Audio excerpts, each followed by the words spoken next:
So I've been coming to Lake Gregory Church since March. When I met Sarah, she brought up the idea of going to Slovakia. And when I first went to the Compton Initiative Service Project, it was kind of just like a joke at first, because I've never really been a part of a church family, let alone done service projects hands-on. And so my family was kind of shocked with just everything that I was doing so quickly in the church.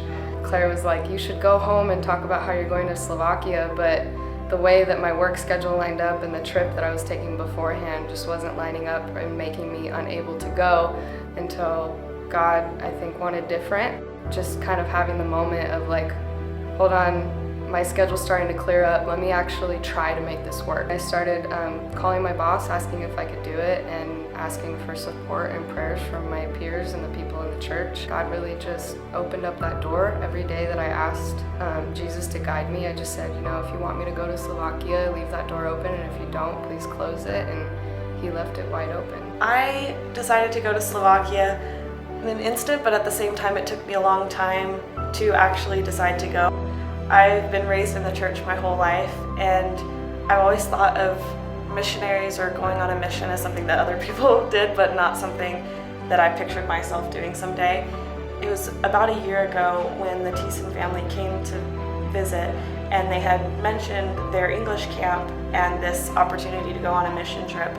It sparked something in my heart right away where I knew that that was something that I wanted to do, but I wasn't sure how that would happen or if it would happen. Eventually, I got more information about it, and I decided that I was going to go for it and take a step of faith.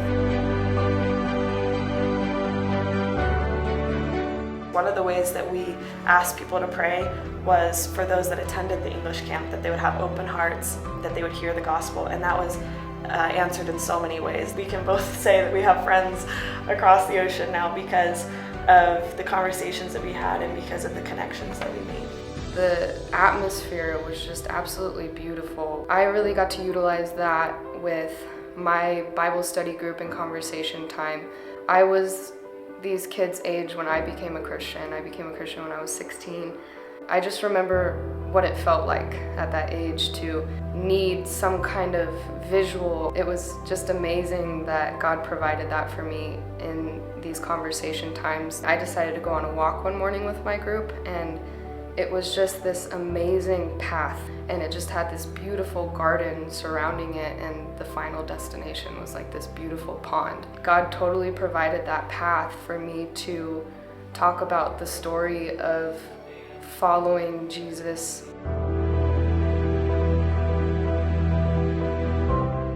My highlight was having one of my girls in my group give her life to Christ. She comes from a family who are non-believers. Her and I kind of bonded through that time, and through the Bible studies, I really just saw her open up, crush her pride, and open her heart to Jesus. And it was a blessing to witness and to be a part of, and a moment I will never forget. My highlight was being reminded of God's power through prayer. There was one moment toward the end of the camp where a lady named Irina gathered a few of us together to pray. It was a powerful, emotional time, but overall it just reminded me of God's power and of His love for us. One of the girls that was in my Bible study group, we had a lot of really meaningful conversations, and by the end of the camp, it was so hard to say goodbye because we felt like we had known each other our whole lives, even though we had only known each other for less than a week. I hope to continue to correspond with her and communicate with her, but not being there with her and having to say goodbye was a really hard part for me. The hardest part, I would say, was finding Jesus through every twist and turn that the trip offered us. Just like acting or something, you rehearse your lines and then you feel like you're all prepped and you're ready to go, and then the second they say action and you have to go, it's not always easy to find Jesus in those moments, or just to be like, let's pray first. And having to constantly remind ourselves to do that in the midst of all of the chaos was very difficult, but something that I can say that we definitely accomplished. I think what needs to be applied is just to be obedient to Christ. that was one of the biggest lessons that I learned out there. The first thing that I asked God when I came home was, what next? I think both of us are just so overwhelmed with the amount of support we've received, and as crazy as it was, just the amount of love that God provided for us as we went on this journey.